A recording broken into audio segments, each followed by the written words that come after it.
Investigating a death is an enormous responsibility, and our homicide detectives do an outstanding job in seeking answers for victims' families. Well, today we're at their headquarters in St Kilda Road, where we exclusively chat to the man in charge.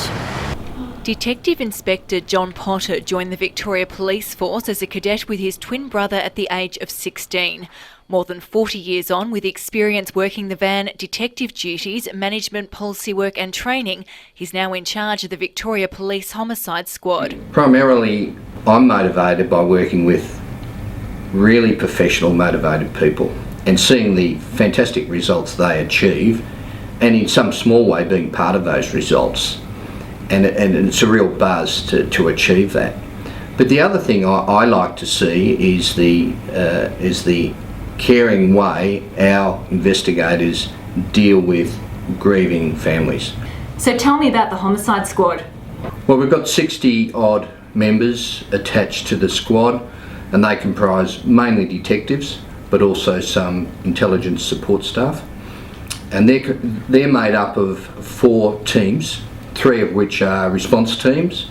So they're the people that turn out in the middle of the night to any point in the state of Victoria to investigate these jobs. And we've also got a suspicious missing persons crew and cold case crew. The Homicide Squad currently has a 98% success rate in solving cases. Have you noticed any particular times of the year when it's more busy for you?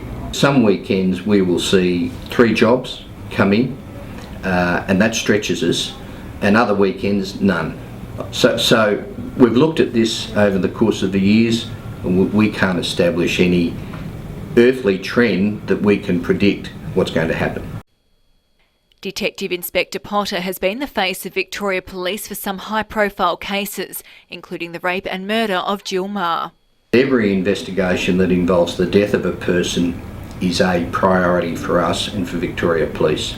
And that's because there's a family, there are friends, there are relatives involved that need answers with regard to whatever's happened. So each investigation is treated equally in that sense. But there are some investigations where there's more pressure, as you say, in terms of the profile of the investigation than others.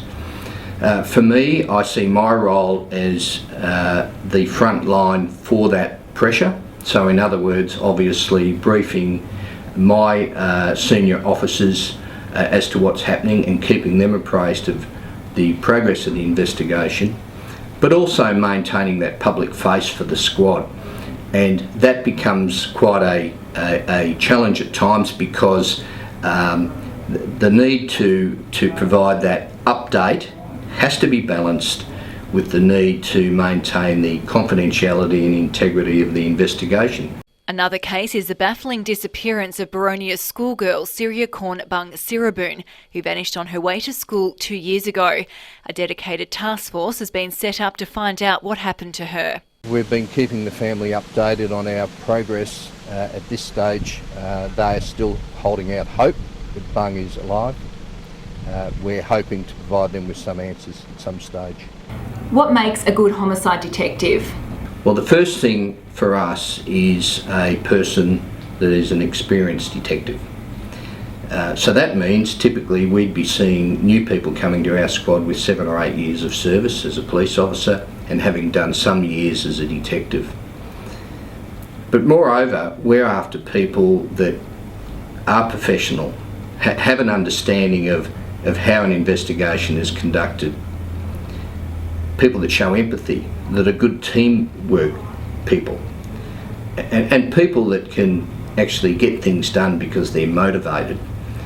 So all those attributes are necessary for any detective in Victoria Police.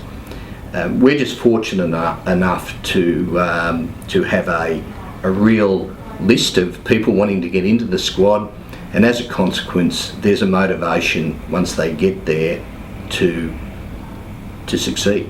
So when you're not at work, what do you do with your time? The teams tend to socialise amongst themselves. For me, it's about that time when I can turn off from work and go home to my family, and to just be a normal person in the suburbs, living my normal life and not to be thinking too much about work.